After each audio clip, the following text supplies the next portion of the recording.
किस तरह गरुड़ के पंख टूटने से पहले पंख से नीलकंठ की और दूसरे से मोर की और तीसरे से चकवा चकवी उत्पन्न हुए थे। इनका दर्शन करना बहुत ही शुभ होता है। अगर इसकी कथा कार्तिक के महीने में सुनी जाती है तो अत्यंत शुभ मानी जाती है। इसका विवरण कार्तिक मास कथा अध्याय 1 में किया गया है। किसी जंगल में चकवा पक्षी का एक जोड़ा रहा करता था। चकवा और चकवी दोनों में बड़ा प्रेम था। दोनों अपना हंसी खुशी जीवन व्यतीत कर रहे थे। इन दोनों में इतना प्रेम था कि जंगल में मौजूद पशु पक्षी भी इनके प्रेम की मिसाल दिया करते थे। यहाँ तक कि चकवा चकवी एक दूसरे पर प्राण न्यौछावर करने के लिए हर हमेशा तैयार रहते थे। जब चकवी से कोई गलती हो जाती तो चकवा उसे कुछ डांट लगाता तो वह चुपचाप सुन लेती और पलटकर कभी भी जवाब नहीं देती। ठीक इसी तरह जब चकवे से कोई गलती हो जाती तो चकवी चकवे को डांट लगाती तो चकवा चुपचाप सुन लेता, पलटकर किसी भी बात का कोई जवाब नहीं देता। जब दोनों में किसी बात को लेकर खटपट होती तो थोड़ी ही देर में दोनों में सुलह भी हो जाती। चकवा का पड़ोसी एक कुआं था। कुएं का हमेशा अपनी पत्नी से किसी न किसी बात को लेकर लड़ाई चलती ही रहती थी। उन दोनों में हमेशा क्लेश रहता था। झगड़ा इतना करते कि मारपीट तक की नौबत आ जाती। कुआं बड़ा ही दरिद्र था। उसके घर में हमेशा अन्न की कमी रहती थी। वही चकवा धन धान्य से संपन्न था, क्योंकि उसके घर में खुशहाली और शांति थी। कुआं जब भी चकवा और चकवी को देखता तो सोचता कि ये दोनों कितनी खुशी और आनंद से रहते हैं, तो उसे अंदर ही अंदर जलन भी होती। अपने मन ही मन सोचता कि अगर मैं इन दोनों में किसी तरह से फूट डाल दूं और दोनों को अलग कर दूं, जिससे इनके घर की शांति भंग हो जाए। कुआं चकवा का मित्र था। मित्र होकर भी मित्र के बारे में गलत सोच रखता था। उसके मन में चकवा और चकवी के प्रति हमेशा जलन रहती थी। कौवे ने अपने मन में सोचा कि अब मैं इसे शांति से नहीं रहने दूंगा। जब मेरे घर में झगड़े और लड़ाइयां होती है तो मैं परेशान रहता हूँ, तो फिर ये सुख और शांति से कैसे रह सकते हैं। अब तो बस मेरा एक ही काम है, इनके घर में भी अशांति फैलानी है। इसका जीवन भी हमें नरक बनाना है। जब कभी भी चकवा घर पर नहीं होता तो कौवा चकवी के पास जाता और चकवे के बारे में बुराई करता और कहता कि चकवी बहन, चकवा भाई आपसे बिल्कुल भी प्रेम नहीं करते हैं। वह तो किसी दूसरे से प्रेम करते हैं। मैंने उन्हें कुछ समय पहले किसी अन्य से बात करते हुए देखा। तो कौवे की बात को सुनकर चकवी को बिल्कुल भी भरोसा नहीं होता। चकवी कौवे की बात को नहीं सुनती और उसकी बात को यूं हवा में उड़ा देती, बिल्कुल भी उसकी बात की तरफ ध्यान नहीं देती। जब भी चकवा अकेला होता तो कौवा चकवे के पास जाकर चकवी की बुराई करता और कहता कि चकवा भाई, चकवी तो आपसे बिल्कुल भी प्रेम नहीं करती, क्योंकि वह किसी अन्य से प्रेम करती है। मैंने आज ही चकवी बहन को किसी और से बातें करते हुए देखा है। चकवा इन बातों को सुनकर हंसते हंसते टाल देता। उसे बिल्कुल भी कौवे की बात पर भरोसा नहीं होता। अब इस प्रकार कौवा, चकवा और चकवी दोनों में बारी बारी फूट डालने की कोशिश करता रहा, लेकिन चकवा चकवी में इतना दृढ़ प्रेम था कि वे एक दूसरे पर विश्वास किया करते थे और उसी विश्वास के कारण वे दूसरों के बहकावे में भी नहीं आते थे। अब इस प्रकार कौवा जब हार जाता है तो कौवा अपनी पत्नी से जाकर कहता है कि यदि तुम चाहती हो तो मैं तुमसे कभी झगड़ा ना करूं, तो तुम मेरा एक काम करो, चकवा और चकवी दोनों में मन मुटाव करवा दो। इन दोनों के बीच में झगड़ा करवा दो, जिससे उनकी शांति भंग हो जाए। कौवे ने अपनी पत्नी से कहा कि जब भी तुम्हें मौका मिले चकवी बहन का कान भरती रहना। मुझे भी जब समय मिलेगा तो मैं चकवा भाई का कान भरता रहूंगा। अगर हम ऐसा करेंगे तो इन दोनों में लड़ाइयां होनी शुरू हो जाएगी। अब दोनों का हर समय एक ही काम रह गया। अब कौवे की पत्नी चकवी से जाकर कहती है कि तुम्हारा पति तुमसे बिल्कुल भी प्रेम नहीं करता है, वह तो किसी दूसरे से प्रेम करता है। ठीक इसी तरह कौवा भी चकवा के पास जाकर कहता है कि चकवा भाई, चकवी बहन आपसे प्रेम नहीं करती है, वह तो किसी दूसरे से प्रेम करती है। कौवा और उसकी पत्नी अब तो प्रतिदिन चकवा और चकवी के कान भरती, हर समय उन दोनों का यही काम रह गया। वो तो इस काम को अंजाम देने के चक्कर में स्वयं लड़ना भी भूल गए। रोजाना एक ही एक बात सुनकर चकवा को विश्वास होने लगा कि चकवी जरूर हमसे प्रेम नहीं करती है। तो ठीक उसी तरह चकवी को भी धीरे धीरे यह लगने लगा कि मेरा पति मुझसे प्रेम नहीं करता है। कौवा और उसकी पत्नी ठीक ही कह रही हैं, वरना उन्हें क्या लेना। तो इस तरह दोनों की सोच बदल गई। अब चकवा और चकवी में मनमुटाव होने लगा। दोनों के बीच में झगड़े होने लगे, जिसका नतीजा यह हुआ कि लक्ष्मी माता ने उनका घर छोड़ दिया। क्योंकि जिस घर में हर समय लड़ाई झगड़े होते हैं, उस घर में कभी भी माँ लक्ष्मी का वास नहीं होता। अब चकवा और चकवी के घर में दरिद्रता ने अपना वास कर लिया। जब चकवा और चकवी धन की कमी के कारण दोनों भूखे मरने लगे, तो यह देखकर कौवे को बड़ा ही सुकून मिला। उसे बड़ी प्रसन्नता हुई। एक दिन चकवा को ये एहसास होता है कि हमारी लड़ाई झगड़े की वजह से यह सब हो रहा है। तो वह अपनी पत्नी से कहता है कि प्रिय, तुमने देखा है, जब से हम दोनों के बीच में लड़ाई झगड़े शुरू हुए हैं, हमारा सब कुछ नष्ट हो गया है। पहले जब हम प्रेम से रहते थे, लड़ाई झगड़े नहीं करते थे, तो हमारा जीवन कितना सुखमय था। हमारे घर में अन्न धन की कोई कमी नहीं थी। लेकिन जब से हम दोनों आपस में लड़ने लगे हैं, तब से हमारे घर में अन्न धन की कमी हो गई है। तो चकवे की बात सुनकर चकवी को भी अपनी गलती का एहसास होता है और वो चकवे से माफी मांगती है। कहती है कि स्वामी, मुझसे गलती हो गई, मुझे माफ कर दीजिए। हमें इस प्रकार दूसरों की बातों में आकर आपस में कभी नहीं लड़ना चाहिए। तब चकवी ने चकवे से कहा कि इस समस्या के समाधान के लिए हमें क्या करना चाहिए। तब चकवे ने कहा कि यहीं पास ही गुफा में एक सिद्ध महापुरुष महात्मा रहते हैं, हमें उनके पास चलना चाहिए। वही हमारी इस समस्या का समाधान करेंगे और हमें यह भी बताएंगे कि हमें क्या करना चाहिए। यह सोचकर चकवा और चकवी उस महात्मा के पास चले जाते हैं और महात्मा को प्रणाम करके वहां बैठ जाते हैं। तो महात्मा जी चकवा और चकवी से आने का कारण पूछते हैं। तो चकवा और चकवी दोनों की आंखों में आंसू आ जाते हैं और दोनों पति पत्नी रोने लगते हैं। तो महात्मा जी उसे चुप करवाते हैं। तो चकवा विस्तार पूर्वक पूरी कहानी उस महात्मा को सुना देता है। सारी कहानी सुनने के बाद में महात्मा जी कहते हैं कि हे चकवा, मेरी बातों को ध्यान से सुनो। आज मैं तुम्हें ऐसी 5 बातें बताऊंगा जिसे यदि तुमने अपने जीवन में उतार लिया और उस पर अमल कर लिया, तो तुम्हारे घर में कभी भी लड़ाई झगड़े नहीं होंगे। इसके साथ ही जो मनुष्य मेरी इन 5 बातों पर अमल करेगा, उसके घर में कभी भी लड़ाई झगड़ा नहीं होगा तथा उसके घर में कभी भी धन की कमी नहीं होगी और उसके घर से लक्ष्मी कभी भी रूठ कर नहीं जाएगी। तो महात्मा की बात सुनकर चकवा और चकवी ने कहा कि महात्मा जी, आप हमें बताइए, हम आपकी बात को बड़े ही ध्यान पूर्वक सुनेंगे और अपने जीवन में भी उतारेंगे। हमारे घर में लड़ाई नहीं होनी चाहिए, हम दोनों अब प्रेम पूर्वक रहना चाहते हैं। तो उनकी बात सुनकर महात्मा जी कहने लगते हैं कि जो तुम्हारे जानने वाले होते हैं, तुम्हारे सगे संबंधी होते हैं, जो तुम्हें अच्छे से समझ रही होते हैं, जो तुम्हें अच्छे से जानते हैं, वही तुम्हारी जड़ काटते हैं। ये बात बिल्कुल सत्य है। जो व्यक्ति तुम्हें अच्छी तरह से जानता है और समझता है, वही व्यक्ति तुम्हारे घर में लड़ाई झगड़ा करवाता है, जिससे घर में हमेशा क्लेश उत्पन्न होता है। यही लोग आपके दुखों और समस्याओं का कारण बनते हैं। इसीलिए अपने करीबियों को कभी भी राज की बातें या गुप्त बातें नहीं बतानी चाहिए। अब दूसरी बात यह है कि अपने मित्र के सामने धन होने का कभी भी दिखावा नहीं करना चाहिए।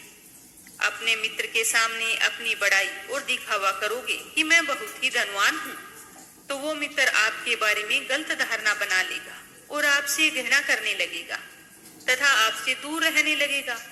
इसीलिए अपने मित्र के सामने धनी होने का दिखावा कभी नहीं करना चाहिए।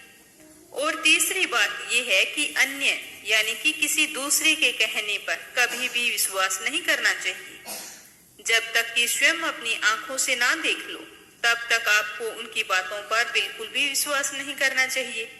यदि किसी ने आपके अपनों के प्रति मन मुटाव पैदा कर दिया है, तो ऐसे में आप बिना कुछ सोचे, बिना कुछ जाने उस पर विश्वास ना करें।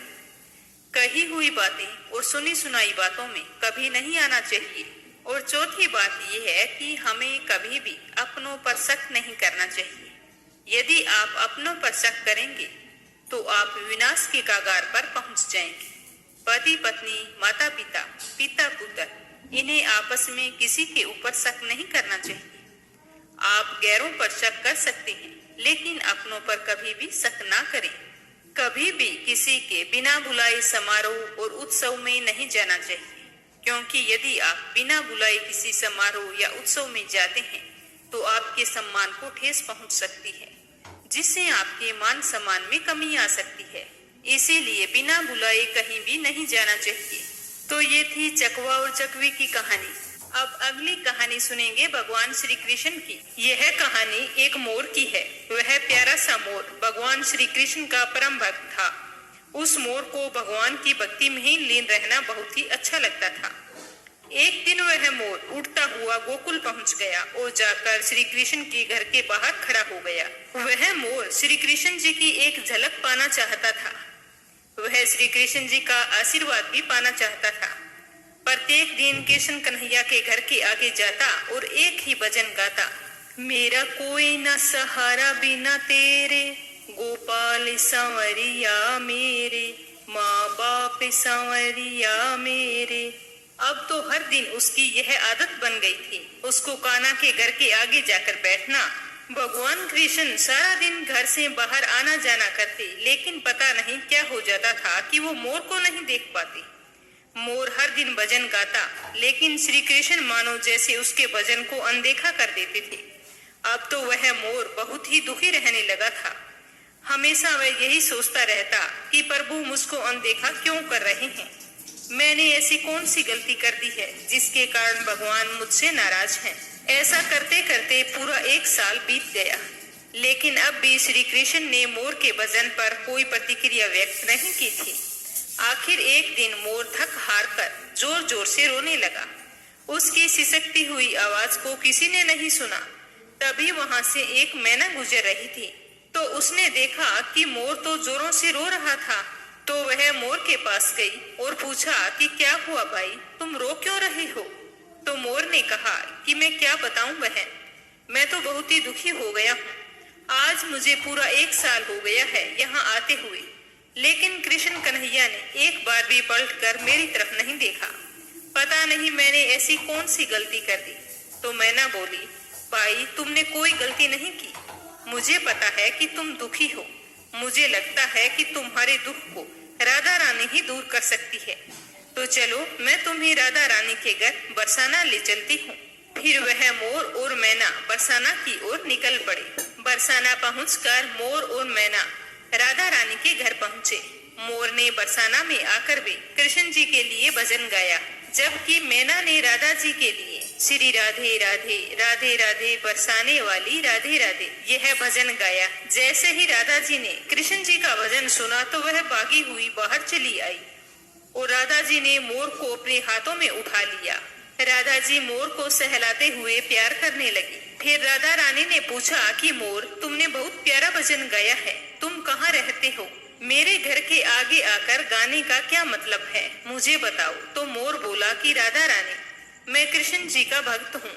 1 साल से मैं कान्हा के भजन गा रहा हूँ, लेकिन उन्होंने मुझे एक बार भी नहीं देखा। यहाँ तक कि जब भी मुझे प्यास लगी तब उन्होंने मुझे पानी भी नहीं पिलाया।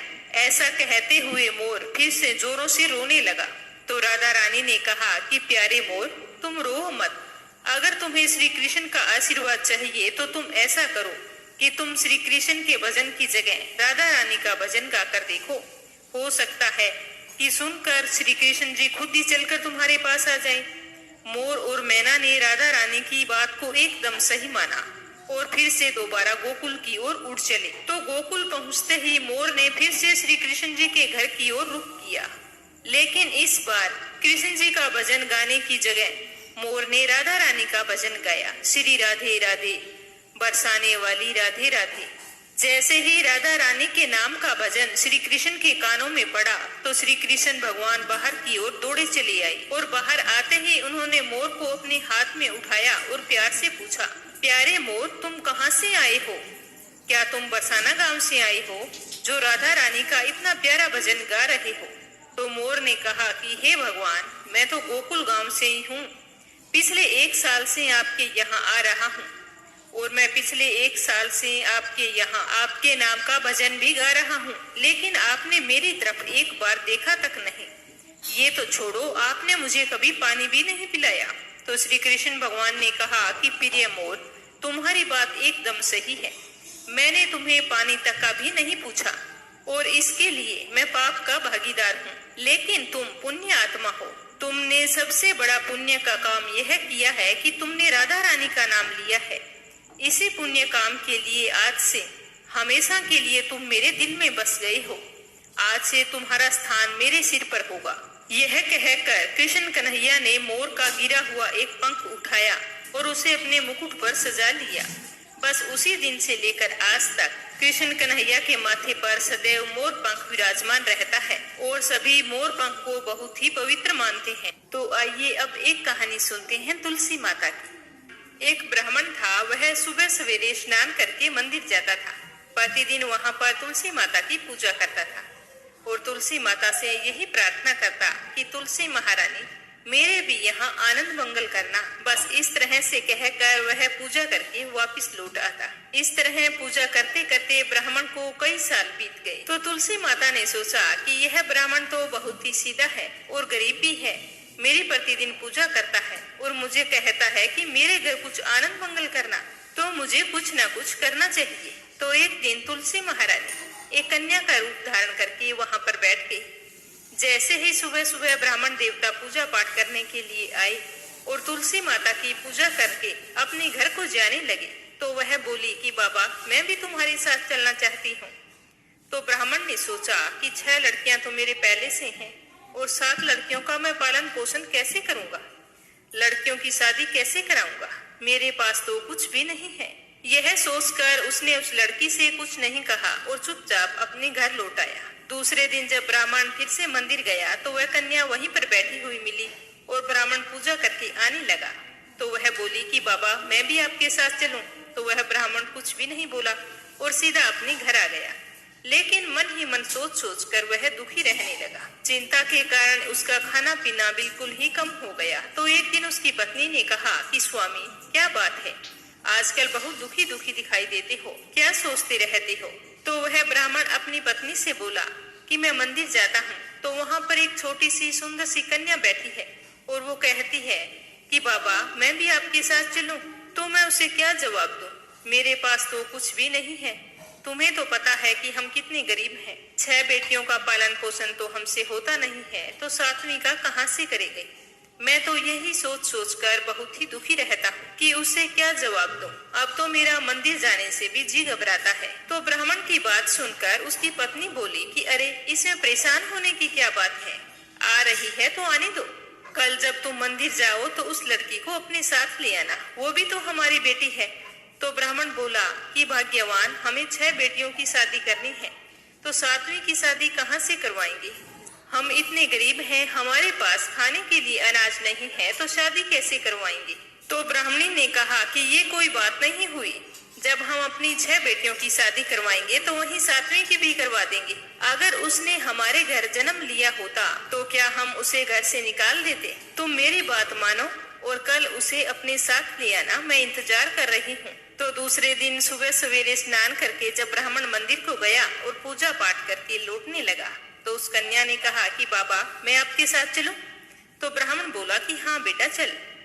तो वह उसको लेकर घर आ गया। तो उसे देखकर उसकी माँ और उसकी 6 बहनें बहुत ही खुश हुई। वह अपनी बहनों के साथ बहुत ही खुश रहती थी और अपनी माँ का भी काम काज में हाथ बटाती थी। जब तुलसी माता कन्या के रूप में ब्राह्मण के घर आई तो उसी दिन से ब्राह्मण के तो भाग खुल गए। उसकी पंडिताई का काम बहुत ही अच्छे से चलने लगा। दूर दूर के गाँव से उसे बुलावा आने लगा। दूर दूर के गांवों में ब्राह्मण की खूब प्रशंसा होने लगी। ब्राह्मण के तो ठाठ हो गई, सुख सौभाग्य का वास हो गया, अन्न धन के भंडार भर गए। एक दिन ब्राह्मण ने अपनी पत्नी से कहा कि हमारी 7वीं बेटी तो बहुत ही भाग्यशाली है, उसके आने से हमारे तो भाग खुल गए हैं। तो ब्राह्मणी बोली कि आप बिल्कुल सच कह रहे हैं स्वामी, मैं भी आपसे एक बात कहना चाहती हूँ। हमारी 7 बेटियां विवाह योग्य हो गई हैं। अच्छे से घर वर तलाश करके उनकी शादी कर दीजिए। तो ब्राह्मण ने कहा कि यह तो तुम बिल्कुल ठीक कह रही हो। तो दूसरे दिन जब ब्राह्मण पूजा अर्चना करने के बाद में तैयार होकर कहीं जा रहे थे, तो 7वीं बेटी ने कहा कि बाबा, आज तैयार होकर आप कहाँ जा रहे हैं? तो ब्राह्मण ने सारी बात बताई। तो वह बोली कि बाबा, मुझे अभी शादी नहीं करवानी, मेरी बहनों की शादी कर दो। मैं उनकी शादी में नाचना चाहती हूँ और मेरी शादी बाद में करना। तो इस तरह से फिर उसकी 6 बहनों की अच्छे घर में शादी तय कर दी और तुलसी माता की कृपा से उनके घर में सारे जेवर, कपड़ा, खाना सब कुछ तैयार हो गया और उन सभी बहनों की अच्छी धूमधाम से शादी हुई और वो सभी अपने अपने ससुराल चली गई। अगले दिन ब्राह्मण सुबह सवेरे उठे तो देखा कि आंगन के बीचों बीच एक तुलसी का पौधा है। तो ब्राह्मण को देखकर यह बहुत ही आश्चर्य हुआ कि मेरे आंगन में तुलसी का पौधा कैसे आया। तो उसने जल्दी से ब्राह्मणी को उठाया और दोनों जैसे ही तुलसी के पौधे के पास गए तो उन्हें अपनी 7वीं बेटी का मुस्कुराता हुआ चेहरा उस तुलसी की पौधे में दिखाई दिया। तो यह देखकर दोनों की आंखों में खुशी के आंसू छलक आए और दोनों कहने लगे कि इतने दिनों तक हमारे साथ तुलसी माता स्वयं रही और हमें पता भी नहीं चला। फिर उसी दिन से ब्राह्मण और ब्राह्मणी स्नान करके पहले तुलसी माता की पूजा करते, पूजा करने के बाद में ही कोई दूसरा काम करते। हे तुलसी माता, जैसा आपने ब्राह्मण को दिया वैसा सबको देना, जैसा आनंद मंगल उनके घर में किया वैसे हमारे भी करना, सुख सौभाग्य बनाए रखना। अब सुनते हैं लप्सी और तपसी की कहानी, जो हर वर्त कथा के बाद में अवश्य सुननी चाहिए। एक लप्सी था, एक तपसी था। तपसी हमेशा भगवान की तपस्या करता था, लेकिन उसे चोरी करने की आदत थी। लप्सी हमेशा 1.25 सेर की लापसी बनाता और पहले भगवान को भोग लगाता, उसके बाद में स्वयं भोजन करता। दोनों भाइयों का यही नियम था। तो एक दिन कोई बात को लेकर दोनों में कहासुनी हो गई। तो तपसी बोला कि मैं रोजाना भगवान की तपस्या करता हूँ, इसीलिए मैं बड़ा हूँ। तो लप्सी बोला कि मैं रोज भगवान को 1.25 सेर लापसी का भोग लगाता हूँ, इसीलिए मैं बड़ा हूँ। ऐसा कहते हुए दोनों जोर जोर से लड़ने लगे। तभी वहां से नारद जी गुजर रहे थे। दोनों को लड़ता हुआ देखकर वहां आए और उनसे पूछा कि तुम दोनों लड़ क्यों रहे हो? तो दोनों ने अपने आप को बड़ा बताया और साथ में बड़ा होने का कारण भी बताया। तो नारद जी बोले कि मैं तुम्हारा फैसला कर दूंगा, कल आऊंगा, बता दूंगा भी कौन बड़ा है। दूसरे दिन लप्सी और तपसी नहाकर अपनी रोज की भक्ति करने आए। तो नारद जी ने छुपकर 1.25 करोड़ की एक एक अंगूठी उन दोनों के आगे रख दी। जैसे ही भक्ति करते हुए तपसी की नजर उस अंगूठी पर पड़ी तो उसने चुपचाप से उठाई और अपने पैर के नीचे दबा ली। लप्सी की नजर अंगूठी पर पड़ी, लेकिन उसने ध्यान नहीं दिया। उसने पहले भगवान को भोग लगाया और फिर स्वयं भोजन करने के लिए बैठ गया। थोड़ी देर बाद नारद जी सामने आए तो दोनों ने पूछा कि अब बताओ हम में से कौन बड़ा है। तो नारद जी ने तपसी से खड़ा होने के लिए कहा। तो वो खड़ा हुआ तो उसके पैर के नीचे दबी हुई अंगूठी दिखाई दी। तो नारद जी ने तपसी से कहा, तपस्या तो तुम करते हो, इतनी तपस्या करने के बाद भी तुम्हारी चोरी करने की आदत नहीं गई। ये अंगूठी मैंने ही तुम दोनों के आगे रखी थी। मैं ये देखना चाहता था कि तुम दोनों में से किन के मन में लालच है। तो तूने तो अंगूठी दिखाई पड़ते ही झट से अपने पैर के नीचे दबा ली। लेकिन लप्सी का ध्यान अंगूठी पर जाने के बाद भी लप्सी ने अंगूठी को ना ही उठाया और ना ही ध्यान किया। उसने सिर्फ अपने भगवान जी में ही ध्यान रखा, उन्हें भोग लगाया और बाद में स्वयं भोजन करने लगा। इसीलिए लप्सी बड़ा है और तुम्हें तुम्हारी तपस्या का कोई भी फल नहीं मिलने वाला। जितनी चाहे मर्जी तुम तपस्या कर लो, तुम्हें इसका कोई भी फल नहीं मिलेगा।